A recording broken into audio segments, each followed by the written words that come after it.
Welcome to Sharika Talks, Unraveling the Truth, a journalist's quest. Subscribe for the truth. Chapter 1: The Journey Begins. Sharika glanced at her watch again. 6:20 p.m. Her fingers drummed anxiously against her backpack. She wasn't worried about waiting. She had done plenty of that in her life. But she was worried about her grandfather's patience, or rather, the lack of it. He despised trains, and this train was already 2.5 hours late. Her grandfather, a man in his 70s with thick rectangular spectacles and a black walking stick, checked his pocket watch before shooting a glare at the digital information board on the platform. He muttered, his voice dripping with irritation. "Damn railways! It's already late, and now they're saying another 25 minutes? What are they even doing? A complete waste of government resources. You should have listened to me, Sharika. A direct flight would have gotten you there in 3 hours." Sharika had been expecting this exact reaction. "Grandpa," she interrupted before he could start a full-fledged rant. The mere thought of boarding a flight sent a shiver down her spine. A plane crash had taken her parents' lives when she was just 5 years old. Miraculously, she had survived with minor injuries, but the trauma never left her. Even 16 years later, nightmares of that day haunted her. "You know I don't take flights. It's just a little waiting. 3 hours is nothing. If you don't want to wait, I can manage on my own." Her voice had a sharp edge, her emotions laced with frustration. Her grandfather sighed, his tone softening. Okay, I'll never go against your wishes, my angel. But someday you will have to face your fears. You have a long journey ahead." "I know, Grandpa. But I can't. You know that." She turned her gaze toward the giant station clock above the platform, dissolving into deep thought. Just then, a crackling voice echoed through the station speakers. "Attention passengers. Train number 126225, Kerala Express to New Delhi, is arriving in 5 minutes. Sharika glanced at her watch. 7 p.m. Her grandfather checked his pocket watch again and let out another disapproving mutter about railway punctuality. A low rumble in the distance signaled the train's arrival. The massive steel beast crawled onto Platform 3 with a shrill whistle, its headlights slicing through the evening haze. As the train groaned to a halt, Sharika grabbed her backpack and stepped inside Coach S4 sleeper class. Her grandfather followed her, ensuring she reached her seat. Side lower berth, seat number 7, right near the door. Indian sleeper class, a moving microcosm. Indian sleeper coaches are divided into 9 bays, each separated by vertical partitions. Each bay contains 6 main berths, 2 lower, 2 middle, and 2 upper, facing each other across the corridor. Along the length of the train, there are 2 additional berths, side lower and side upper, positioned parallel to the aisle. During the daytime, the lower berths act as common seating, while the middle and upper berths remain folded up against the walls. Only at night, after 9 to 10 p.m., do passengers fully claim their designated berths for sleeping. A mysterious stranger. As soon as Sharika reached her berth, she noticed something odd. A man was already there, asleep on her side lower berth. She hesitated. His mud-streaked clothes reeked of sweat and exhaustion. His right hand was bandaged, the dressing stained in spots. His shoes, caked in dried mud and blood, suggested he had been through something far from ordinary. Even in deep sleep, he clutched a bag wrapped in a filthy cloth, as if his life depended on it. Sharika took a cautious step back. Her grandfather, always the protective guardian, instantly tried to wake the man up. But Sharika stopped him. "Let him sleep, Grandpa. He looks exhausted."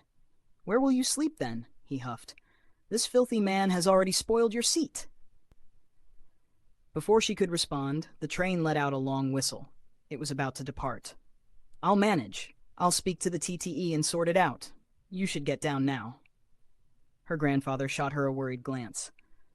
"I'll take care of myself, Grandpa," she reassured him. Reluctantly, he stepped off the train just as it began to move. His aged eyes glistened with unshed tears as he waved one last time. Sharika stood by the door, waving back, watching him disappear into the distance. Only when he was out of sight did she step back inside and sink onto the empty lower berth nearby. Her eyes stung with emotion. The journalist within. Sharika wasn't just another young woman heading to Delhi. She had a purpose.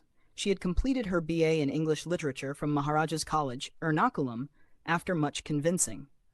Her grandfather had refused to send her away for undergraduate studies, but he had agreed that she could pursue her master's degree anywhere she wanted, and she had done just that. She was now en route to Delhi to join Jamia Millia Islamia, India's prestigious university, to study mass communication. Her dream of becoming an investigative journalist had taken root at age 18 when she first read Stieg Larsson's Millennium Trilogy. She had devoured every page, mesmerized by the fearless protagonist Lisbeth Salander and the dark secrets she uncovered. That book had changed everything for her. She had spent months researching the field, and now she was on her way to turn that dream into reality. Yet, as she sat there, staring at the mysterious man on her berth, a different kind of curiosity took over. Something about him didn't feel right. At first glance, he had appeared old and frail, but now that she looked closer, she realized he was in his early 30s. His face was hidden under layers of dirt, but there was something sharp in his features. And that bag, why was he holding it so tightly? Why was his hand bloodied? Why was he bandaged? Who was he running from? Was he really sleeping? Or pretending? 100 questions raced through her mind. The journalist in her burned with curiosity, but the little girl inside her couldn't shake the feeling of unease. She debated walking to another coach to find the TTE, but she didn't want to leave her bags unattended. Not with this stranger nearby. The night unfolds. By 9:45 p.m., the train arrived at Palakkad Junction, the third stop since departure. Sharika sat up, expecting the usual rush of passengers. Trains heading to North India, especially the Kerala Express, were almost always overcrowded. Sleeper coaches would typically be packed with people scrambling for seats, vendors pushing their carts, and last-minute ticket holders trying to settle in. But strangely, no one entered her coach. She frowned. It wasn't just unusual. It was confusing. Her eyes instinctively darted to the sleeping stranger. Was it just a coincidence?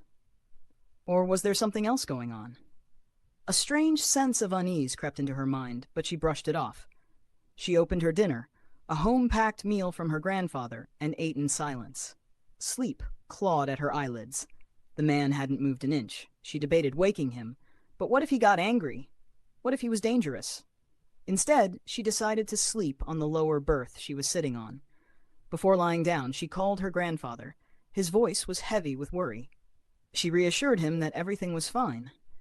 But little did she know, the real danger was waiting for her in the morning.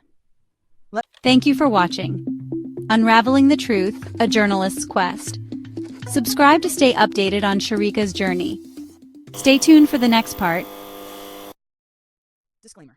Unraveling the Truth, A Journalist's Quest is a work of fiction. The experiences, ideas, and theories presented by the characters, including the books they write, are purely fictional and do not reflect real-world events, beliefs, or ideologies.